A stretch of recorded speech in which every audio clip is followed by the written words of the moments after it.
हम फिर से लेकर आ चुके हैं आप लोगों के लिए सुबह की सभी ताज़ा और बड़ी खबरें। एक एक कर आपको सारी खबरों की जानकारी देंगे।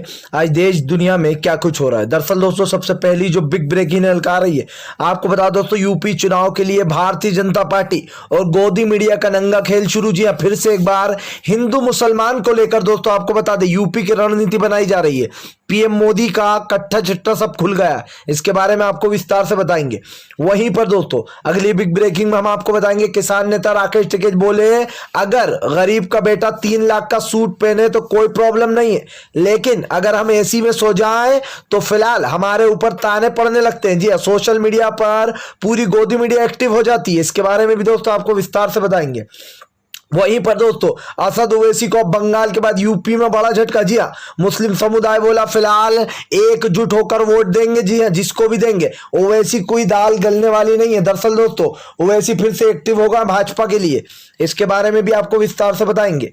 वहीं पर दोस्तों अगली बिग ब्रेकिंग में हम आपको बताएंगे। जी हाँ, दरअसल आपको बता दें प्रधानमंत्री नरेंद्र मोदी के ऊपर राहुल गांधी का बड़ा हमला। बोले फिलहाल प्रधानमंत्री को चुनाव से फुर्सत मिले तो तीसरी लहर के बारे में सोचे। जी हाँ, यहां पर भी बंगाल की तरह लग गए, इसके बारे में भी आपको विस्तार से बताएंगे। वहीं पर दोस्तों अगली बिग ब्रेकिंग में हम आपको बताएंगे समाजवादी पार्टी का योगी के ऊपर बड़ा हमला। बोले अगर गुंडागर्दी कर कर जीतना है तो ये तो लोकतंत्र की हत्या है। दरअसल दोस्तों कई प्रत्याशी जो है अपना नामांकन कराने ही नहीं पहुंच पाए थे। जी हाँ, आपको बता दें पंचायत चुनाव के लिए इसको लेकर जो है अब सोशल मीडिया पर भारतीय जनता पार्टी घिर गई। कई जगहों से वीडियो वायरल हुए कि प्रत्याशी अपना नामांकन ही नहीं करा पाए, इसके बारे में भी आपको विस्तार से बताएंगे। वहीं पर दोस्तों अगली बिग ब्रेकिंग में हम आपको बताएंगे। जी हाँ, क्या मायावती दोस्तों बीजेपी से मिली हुई है? अकेले लड़ने का मतलब क्या है? दरअसल दोस्तों मायावती को आधा बीजेपी की चड्डी भी कहा जाता है। जी हाँ, माना जाता है कि मायावती जो है वो बीजेपी से कहीं ना कहीं मिली हुई है और ये कांग्रेस के आरोप है, इसके बारे में भी आपको विस्तार से बताएंगे। वहीं पर दोस्तों अगली बिग ब्रेकिंग में हम आपको बताएंगे। जी हाँ, दरअसल दोस्तों आपको लोग बता दें यूपी में भारतीय जनता पार्टी के खिलाफ बीजेपी के पूर्व बीजेपी मंत्री ने खोली पोल। जी हाँ, आपको बता दोस्तों इकबाल ने, जी इनका नाम है दोस्तों इकबाल सिंह, इन्होंने पोल खोल दिए योगी की। बोले फिलहाल एक एक गांव में जो यहाँ पर 20-20 30-30 मौतें हुई है कोरोना से। जी हाँ, 10-10 लाख रुपए बांटे सरकार, इसके बारे में भी आपको विस्तार से बताएंगे। वहीं पर दोस्तों अगली बिग ब्रेकिंग में हम आपको बताएंगे। जी हाँ, दरअसल दोस्तों बता दें एमआई को बड़ा झटका। दरअसल 100 सीटों का ओवैसी ने ऐलान तो कर दिया, लेकिन दोस्तों प्रत्याशी ही नहीं मिल रहा है, तो 100 सीटों पर कहां से चुनाव लड़ेंगे, इसके बारे में भी आपको बताएंगे क्या कुछ बोला है उनकी गठबंधन वाली पार्टी ने। वहीं पर दोस्तों अगली बिग ब्रेकिंग में हम आपको बताएंगे अरविंद केजरीवाल ने फोड़ा मोदी का भांडा। जो कोरोना का सारा इल्जाम था दोस्तों जो अरविंद केजरीवाल पर डाल रही थी वो मोदी सरकार, उसका भांडा फूट गया है। दरअसल दोस्तों आप लोग बता दें जो है एआईएमएफ के डॉक्टरों ने कहा कि फिलहाल हम इस पर नहीं बोल सकते कि अरविंद केजरीवाल ने ज्यादा मांगा था ऑक्सीजन या कम। दरअसल दोस्तों एक ऐसी रिपोर्ट भी आई कि फिलहाल भारतीय जनता पार्टी की पोल खुल गई है। वहीं पर दोस्तों अगली बिग ब्रेकिंग में हम आपको बताएंगे ममता बनर्जी का फिर से दोस्तों एक बार धनखड़ पर बड़ा हमला। बोले फिलहाल भ्रष्ट है धनखड़। जी हाँ, भाजपा के साथ मिला हुआ है राज्यपाल होने के बाद भी, इसके बारे में भी आपको विस्तार से बताएंगे। तो सारी खबरें दोस्तों एक एक कर देंगे। फिलहाल खैर चलिए बढ़ते हैं सबसे पहली और सबसे बड़ी खबर की ओर। दरअसल दोस्तों आपको बता दें तीनों कृषि कानून को लेकर किसान नेता राकेश टिकैत और उनके सभी साथी दोस्तों पिछले 7 महीने से बॉर्डर पर बैठे हुए हैं। लेकिन दोस्तों आपको बता दें पूरी गोदी मीडिया ने एक जो यहाँ पर एजेंडा तैयार कर लिया है कि अब किसानों को कैसे बदनाम करना है और यूपी के लिए आने वाले समय के लिए चुनाव में वोटर बैंक कैसे तैयार करना है। आपको बता दें दोस्तों दरअसल सोशल मीडिया पर राकेश टिकैत की एक जो पिक्चर है वो तेजी से वायरल हो रही है, जिसमें राकेश टिकैत एसी में सोते हुए नजर आ रहा है। लेकिन दोस्तों सोचने वाली बात यह, अगर आपको याद हो दोस्तों तो मैंने आपको आज से 3-4 महीने पहले बताया था कि किसान नेता राकेश टिकैत ने कहा था कि वो एसी भी लगाएंगे और फ्रिज भी लगाएंगे, वो गर्मी में नहीं रहेंगे अगर सरकार सोचेगी कि किसान परेशानी में रहेगा। ये तो राकेश टिकैत ने पहले ही बोला था कि एसी भी लगाएंगे हम, तो फ्रिज भी लगाएंगे, पक्के मकान भी बनाएंगे।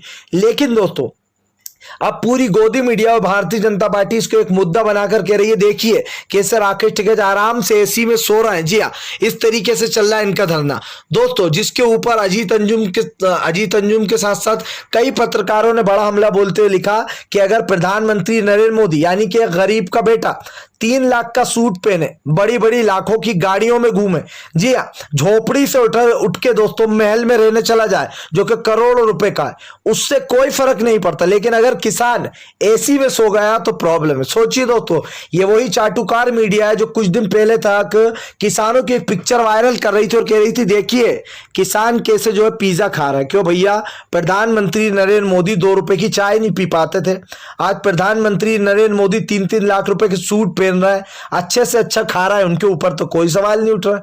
लेकिन अगर किसान बेचारा जरा सा कुछ कर ले तो उसके ऊपर सवाल उठने लगते हैं। फिलहाल खैर चलिए हम बढ़ते हैं दोस्तों एक और अगली बिग ब्रेकिंग की तरफ। बता दोस्तों अगली जो बड़ी खबर निकल कर आ रही, यूपी में ओवैसी का मास्टरमाइंड फ्लॉप। जी हाँ, क्या यहाँ पर भी होगा ओवैसी का होगा दोस्तों? आपको बता दें पूरी तरीके से भांडाफोड़ हो गया ओवैसी का। दरअसल दोस्तों ओवैसी को जो है बीजेपी से मिला हुआ भी कहा जाता है। हालांकि ये बात सच नहीं है कि ओवैसी बीजेपी से मिले, लेकिन ये बात सच है कि ओवैसी जहां जहां बीजेपी को सपोर्ट या ताकत करने की बात आती है दोस्तों, ऐसा लगता है कि ओवैसी जो है यहाँ पर उतर जाते हैं। आपने देखा होगा बंगाल में जब एकजुट होने की बात आई, जब सारे विपक्ष ने फैसला किया कि वो बंगाल में चुनाव नहीं लड़ेंगे ताकि ममता बनर्जी मजबूत हो पाए, चुनाव जीत पाए। लेकिन दोस्तों जहां पर भी इस तरीके की बात आती है ओवैसी इस बात को इग्नोर करते हुए चुनाव लड़ने पहुंच जाते। जबकि दोस्तों इसका कोई वजूद है नहीं। आप 5 से 10 सीटें जीत लोगे, 100 सीटें जीत लोगे या फिर 8, 10, 20 सीटें जीत लोगे, इससे आप क्या उखाड़ लोगे? आपका कोई वजूद नहीं है। अब आप यूपी में जा रहा हो एक ऐसी पार्टी का बेसिकली इनडायरेक्टली सपोर्ट करने, या ये कह सकते हैं दोस्तों कि बीजेपी की छप्पर फाड़ फायदा है इसमें। आप निकाल कर देखिए कि असदुद्दीन ओवैसी अगर वहां पर मान लीजिए 100 में से 10-20 सीटें जीत भी गए दोस्तों, तो क्या फायदा होगा? अब आप लोग सोचेंगे इसका क्या प्रमाण है जो मैं बोल रहा हूं। याद कीजिए दोस्तों बिहार के चुनाव में दोस्तों उन्होंने ओवैसी ने जो सीटों पर चुनाव लड़ा, हालांकि वो 5 सीटें जीते, लेकिन दोस्तों उससे नुकसान कितना हुआ था तेजस्वी का? कम से कम 15 सीटें तेजस्वी यादव के हाथ से गई। अब आप इसका मतलब समझिए, ये फायदा पूरा का पूरा बीजेपी को गया। अब जब यहां पर यूपी के चुनाव की बात आई है तो सब मुसलमानों ने एकजुट होकर कहा है कि ओवैसी को वोट नहीं देंगे बंगाल की तरह, क्योंकि ओवैसी का कोई अस्तित्व ही नहीं है दोस्तों वहां पर। हाँ, अगर मान लीजिए जैसे कि ओवैसी हैदराबाद के, वहां पर उनकी पार्टी है, एक वजूद है उनका, तो ऐसी जगह अगर ओवैसी है तो वोट देने में कोई दिक्कत नहीं है। लेकिन दोस्तों जहां पर वजूद नहीं है आप वहां जाकर खड़े हो रहे हो, सिर्फ ये कह रहा हो कि मैं भाईजान हूं और आप मुसलमान हो तो मुझे वोट दो। इससे आप समझिए कि बीजेपी इसीलिए मजबूत हो जाती है। लेकिन फिलहाल यहां पर भी लगता है मुस्लिम समुदाय बंगाल की तरह खेल खेलने वाला ओवैसी के पास फिलहाल। खैर चलिए हम बढ़ते हैं दोस्तों एक और अगली बिग ब्रेकिंग की तरफ। बता दोस्तों अगली जो बड़ी खबर निकल कर आ रही है, राजस्थान में मचा घमासान। जी पूनिया और वसुंधरा के समर्थक आपस में ही भिड़े। दरअसल दोस्तों आप लोग बता दें इन दिनों राजस्थान में भारतीय जनता पार्टी में जो है यहाँ पर अंदरूनी कलह मच गई। लेकिन दोस्तों गोदी मीडिया क्या चलाती है, देखिए कैप्टन अमरिंदर सिंह और सिद्धू कैसे उलझे। लेकिन दोस्तों एक भी दलाल मीडिया या फिर यूं कहते एक भी नंगी मीडिया ये नहीं चलाती कि कैसे जगह जगह बीजेपी की पार्टी में ही अंदरूनी कलह मच गई है। चाहे दोस्तों हम उत्तराखंड की बात करें, चाहे मध्य प्रदेश की बात करें, या दोस्तों हम यूपी की बात करें, एक भी गोदी मीडिया नहीं बताती कि कैसे बीजेपी के विधायक जो इन्हीं के खिलाफ हो रहा है। अब दोस्तों आपको बता दें वसुंधरा राजे जो उनके समर्थक जो है उन्होंने मोदी सरकार को 2 टूक दे दिया कि फिलहाल अब की बार जो सीएम का चेहरा है वो वसुंधरा राजे को ही बनाया जाए। हालांकि दोस्तों कुछ बीजेपी वाले ये भी कहते हैं कि वसुंधरा राजे जो है वो गहलोत से मिली हुई है। लेकिन सवाल ये उठता है दोस्तों कि अब वसुंधरा राजे के समर्थक और पुनिया के जो समर्थक है वो आपस में ही भिड़ गए। इससे एक चीज तो तय है दोस्तों कि बीजेपी भले ही कितनी कोशिश कर ले, लेकिन जगह जगह बीजेपी की पार्टी में ही फूट मचती हुई नजर आ रही है फिलहाल। खैर चलिए हम बढ़ते हैं दोस्तों एक और अगली बिग ब्रेकिंग की तरफ। बता दोस्तों अगली जो बड़ी खबर निकल कर आ रही। जी दरअसल दोस्तों आप लोगों को बताते हैं अखिलेश यादव को मोदी सरकार पर बड़ा हमला, बोले फिलहाल लोकतंत्र की हत्या करती जा रही भारतीय जनता पार्टी। दरअसल दोस्तों आपको बता दें जो यहाँ पर पंचायत चुनाव को लेकर जो यहाँ पर कई लोगों को अपना नामाकरण भरना था, जिसके लिए दोस्तों समाजवादी पार्टी के लोग निकले भी। लेकिन दोस्तों जगह जगह समाजवादी पार्टी के लोगों को बंधक बना लिया गया। बीजेपी के लोगों ने दोस्तों कथित तौर पर वीडियो वायरल हुए जिसमें समाजवादी समाजवादी पार्टी के जो नामकरण करने जा रहे थे लोग उनको पीटते हुए नजर आए। इस तरीके से दोस्तों बीजेपी अपनी जीत हासिल कर रही है। अब लोगों ने जो यहाँ पर विधानसभा चुनाव को लेकर चिंता जताई है। लोगों का कहना है कि क्या इसी तरीके से विधानसभा चुनाव भी होंगे? जिस तरीके से दोस्तों लोगों को पीटा जा रहा है, समाजवादी पार्टी के लोगों को पकड़ा जा रहा है, अगवा किया जा रहा है, क्या इसी तरीके से भारतीय जनता पार्टी एजेंडा चलाएगी या फिर यूपी के चुनाव में इसी तरीके से आने वाले समय में वो चुनाव लड़ने वाली है? मेरा सिर्फ एक सवाल है दोस्तों, ये वही भारतीय जनता पार्टी है जो अभी 5-6 दिन पहले तक ये कह रही थी कि बंगाल में हिंसा हुई है, हम इस हिंसा के खिलाफ खड़े हुए हैं। क्यों भाई दलालों, क्यों नंगी मीडिया के लोगों, अब कहां गए तुम लोग? अब घुस गया तुम्हारे पिछवाड़े में वो सारे शब्द जो तुम्हारे मुंह से निकल रहे थे। सोचिए दोस्तों, ये गोदी मीडिया एक प्रोपेगेंडा तैयार करती है। पहले अगर यही काम विपक्ष ने किया होता तो पूरे न्यूज चैनल पे आपको यही देखने को मिलता है कि कैसे समाजवादी पार्टी के लोगों ने बीजेपी के नेता को दौड़ा दौड़ा कर पीटा। लेकिन कल जब समाजवादी पार्टी के कार्यकर्ताओं को यानी कि जो सांसदों को दौड़ा दौड़ा कर पीटा दोस्तों, तो एक भी गोदी मीडिया ने यह नहीं बताया, इसको जो है यहाँ पर तुल ही नहीं दिया गया। जी हाँ, अब आप सोचिए दोस्तों, ये वही मोदी है, ये वही जो है गृह मंत्री अमित शाह है, जो अभी तक ये कह रहे हैं कि बंगाल में हिंसा गलत थी, ये ममता बनर्जी के कहने पर हुई। यानी कि आप हिंसा करो, आप हिंसा करवाओ तो सब ठीक है, और अगर ममता बनर्जी ना भी करवाए तो उनके ऊपर इल्जाम लगाया जाता है कि ममता बनर्जी ने बंगाल की शांति भंग कर दी।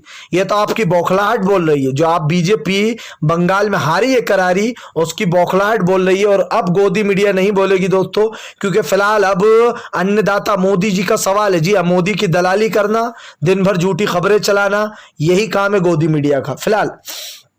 खैर चलिए हम बढ़ते हैं दोस्तों एक और अगली बिग ब्रेकिंग की तरफ। बता दोस्तों अगली जो बड़ी खबर निकल कर आ रही, यूपी में योगी के खिलाफ बीजेपी के पूर्व मंत्री ने खोला मोर्चा, बोले फिलहाल 10-10 लाख रुपए देना चाहिए जी योगी सरकार को।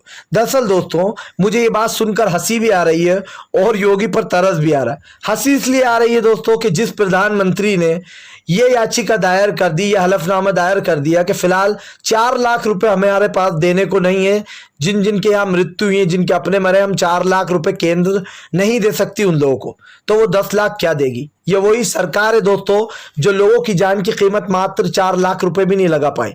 जी हाँ, जब सरकारें गिराकर खरीदने की बात आती है तो उनके पास अपार धन निकल कर आ जाता है, और जो लोग मरे हैं उनको 4 लाख रुपए देने के लिए नहीं है। सोचिए दोस्तों, सुप्रीम कोर्ट में बाकायदा ये दायर किया जाता है कि हम 4 लाख रुपए नहीं दे सकते। अब आपको बता दोस्तों, इकबाल सिंह है बीजेपी के पूर्व मंत्री, उन्होंने योगी की पोल खोली है। उनका कहना है यूपी में सबसे ज्यादा मौतें हुई हैं, हर गांव में कम से कम 20 से 30 लोगों की मौत हुई है कोरोना से। योगी सरकार को सबको 10-10 लाख रुपए देना चाहिए। सवाल ये नहीं है दोस्तों कि इकबाल सिंह ने ये बात बोल दी और मोदी योगी की पोल खोल दी है। सवाल तो ये है कि प्रधानमंत्री नरेंद्र मोदी पर हंसी आ रही है। जो इंसान 4 लाख रुपए ना दे सका दोस्तों, वो 10 लाख क्या देगा फिलहाल। खैर चलिए हम बढ़ते हैं दोस्तों एक और अगली बिग ब्रेकिंग की तरफ। बता दोस्तों अगली जो बड़ी खबर निकल कर आ रही है, आपको बता दोस्तों एक बार फिर से भड़की ममता बनर्जी ने धनकर पर बोला बड़ा हमला। जी दरअसल दोस्तों आप लोग बता दें, जो है यहाँ पर बंगाल का राज्यपाल, जो कि राज्यपाल कम बीजेपी का प्रवक्ता ज्यादा लगता है, जगह जगह जाकर बीजेपी की शंगाई बजाता फिरता है दोस्तों, उस राज्यपाल पर फिर से एक बार ममता बनर्जी भड़क गई। ममता बनर्जी का कहना है कि फिलहाल धनकर जो है वो पूरी तरीके से भ्रष्ट है। जी आपको बता दोस्तों, जो यहाँ पर धनकर पर बड़ा हमला बोलते हुए ममता बनर्जी ने कहा है कि फिलहाल बीजेपी से मिले हुए धनकर, उन्होंने पूरी गरिमाओं को लांग दिया है। दोस्तों राज्यपाल के कुछ कायदे कानून होते हैं, कुछ नियम होते हैं और कुछ गरिमा भी होती है, जिन गरिमाओं को लांगते हुए राज्यपाल आगे बढ़ते। ऐसा लगता है दोस्तों राज्यपाल ने जो कहीं की गोली खा ली है ममता बनर्जी के खिलाफ, और जो है वो बिल्कुल दौड़े चले जाना लाल कपड़ा देखकर। जी हाँ, आपको बता दें ये एक ऐसा राज्यपाल है दोस्तों जहां जगह जगह जाकर बंगाल में ममता बनर्जी की बुराइयां कर रहा है, कह रहा है ममता बनर्जी की वजह से ही जो यहाँ पर ये हिंसा हुई। और भी जगह तो चुनाव थे, क्यों भाई राज्यपाल धनकर जी अब आप सो गए? कल जो हुआ है समाजवादी पार्टी के लोगों के साथ, और वो भी योगी के गढ़ में, गोरखपुर में दोस्तों। जी हाँ, गोरखपुर योगी का गढ़ माना जाता है, वहीं पर लोगों को मारा गया और साफ तौर पर वीडियो वायरल हुए। उसके बाद भी अब धनकर चुप बैठा है। सोचिए दोस्तों, ये वही लोग हैं जो अभी 2 दिन पहले तक टीएमसी के ऊपर आरोप लगा रहे थे कि ममता बनर्जी बंगाल की शांति भंग कर रही हैं, हिंसा फैलवा रही हैं। दरअसल दोस्तों हिंसा का असली मास्टरमाइंड ममता बनर्जी नहीं बल्कि बीजेपी। आप उठाकर देख लीजिए इतिहास, पीएम नरेंद्र मोदी जहां जहां गए वहां वहां हिंसा हुई है। जी हाँ, चाहे बांग्लादेश गए हो दोस्तों, वहां हिंसा हो गई। मोदी जी दिल्ली में आते, वहां पर दोस्तों दिल्ली में हिंसा हो जाती। मतलब प्रधानमंत्री नरेंद्र मोदी के जहां भी कदम पड़ते हैं वहां पर ये समझ लीजिए दोस्तों कि फूल भी राख बनना शुरू हो जाते हैं। फिलहाल खैर चलिए हम बढ़ते हैं दोस्तों एक और अगली बिग ब्रेकिंग की तरफ। बता दोस्तों अगली जो बड़ी खबर निकल के आ रही 100 सीटों के सवाल पर आपको बता दोस्तों भड़के ओवैसी के समर्थक जी बोले फिलहाल इस तरीके की बातें ओवैसी को शोभा नहीं देती है। 100 सीटों पर चुनाव कहां से लड़ेंगे? जी हाँ, अगर इनके पास प्रत्याशी हो तो हम 100 सीटों पर चुनाव लड़ाने के लिए तैयार है, लेकिन फिलहाल ओवैसी के पास 100 सीटें नहीं है। जी हाँ, दरअसल दोस्तों आप लोग बताते हैं असदुद्दीन ओवैसी का कहना था कि वो फिलहाल 100 सीटों पर चुनाव लड़ने वाले हैं। अब इसको दोस्तों आपको बता दें जो यहाँ पर 100 सीटों पर लड़ने की बात थी उनको उन्हीं की पार्टी के लोगों ने नकार दिया। उनका कहना है कि फिलहाल असद ओवैसी के पास अगर प्रत्याशी हो तभी तो वो 100 सीटों पर चुनाव लड़ेंगे। भाईजान के पास अभी 100 प्रत्याशी ही नहीं है। और दोस्तों बात तो कायदे की है। फिलहाल खैर चलिए हम बढ़ते हैं दोस्तों एक और अगली बिग ब्रेकिंग की तरफ। बता दोस्तों अगली जो बड़ी खबर निकल कर आ रही, किसान नेता राकेश टिकैत बोले कि किसान गर्मी, ठंडी, सर्दी और बारिश हर मौसम में यहाँ पर बैठ सकता है। अगर किसानों को बदनामी करना है तो मोदी सरकार खुलकर करे। ये ना समझे सरकार के किसान बदनाम होकर यहाँ से उठकर या डरकर चला जाएगा। राकेश टिकैत ने कहा हम सोते हैं एसी में, हम अच्छा खाते हैं, हम अच्छा सोते हैं, सरकार को क्या लगता है क्या हम जो है भिखारियों की तरह रहें? हम भी जो यहाँ पर कपड़े फाड़ लें और इधर उधर घूमते फिरें? जी हाँ दोस्तों, ये प्रधानमंत्री वही है जो कहा करता था कि फिलहाल न खाऊंगा न खाने दूंगा। वो नारे जो है दोस्तों कहाँ गायब हो गए आप याद रखिए, क्योंकि प्रधानमंत्री नरेंद्र मोदी ने अब तक जितने दावे किए वो सारे फेल। प्रधानमंत्री नरेंद्र मोदी जब सत्ता में आए थे उन्होंने कहा था कि मेरे नसीब से पेट्रोल डीजल के दाम कम हो गए और मेरा नसीब से अगर किसी का भला होता है तो क्यों ना हो। जी हाँ, यही भला था दोस्तों कि अब पेट्रोल 108 के पार चला गया। प्रधानमंत्री नरेंद्र मोदी ने कहा था कि मैं किसानों का फायदा करूंगा, एक सब्जी मंडी एक देश। क्यों भैया प्रधानमंत्री, आप तो खुद ही भूल गए एक मंडी एक देश एक सब्जी मंडी। जी हाँ, क्योंकि आपके खुद के नेता शिवराज सिंह चौहान कहते हैं कि अगर मेरे राज्य में बेचने आए दूसरे राज्य के लोग अपना गल्ला तो मैं फिलहाल उनको जेल में डाल दूंगा। ये इनके मंत्री और सीएम के बयान है दोस्तों।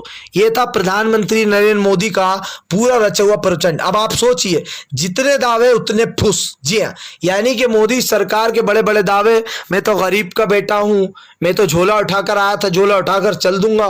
मोदी जी ने ये नहीं बताया था कि भैया झोले में जो है 20,000 करोड़ का जो है अपने लिए नया सांसद भी डालकर चलेंगे।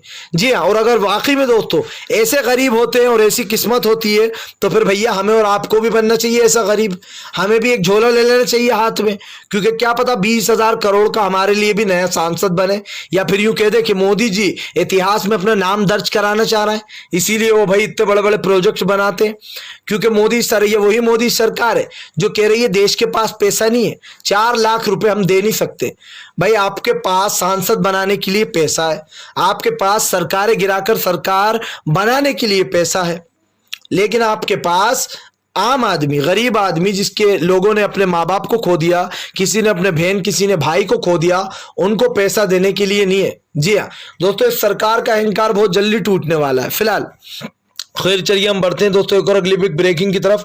बता दोस्तों अगली जो बड़ी खबर निकल कर आ रही है आपको बता दें, अखिलेश यादव ने बड़ी हुंकार, बोले फिलहाल 2024 में इसका असर देखेगी मोदी सरकार। जी आपको बता दें अखिलेश यादव ने दोस्तों हुंकार भरते हुए कहा कि फिलहाल अब यूपी में खेला हुई, और खेला हुई के बाद जो यहाँ पर 2024 में मोदी जी का खेला हुई, यानी कि दोस्तों भारतीय जनता पार्टी का राम नाम सत्य पूरी तरीके से जो बेड़ा गर्क और पूरी तरीके से इनका सुपड़ा साफ करेगी जनता। फिलहाल अगर आप भी शांतिपूर्ण ढंग से पीएम की इन सभी गलत नीतियों का दिल से विरोध करते हो और आप मानते हैं सरकार बस एक तानाशाह सरकार है, इसको तत्काल में अपना इस्तीफा दे देना चाहिए दोस्तों, तो इस वीडियो को ज्यादा से ज्यादा शेयर कीजिए, लाइक कीजिए, और अगर आप हमारे चैनल पर पहली बार आए हैं तो सब्सक्राइब करने के साथ साथ पास में एक घंटी आएगी उसको भी दबा दें ताकि हर वीडियो की अपडेट आपको मिल पाए।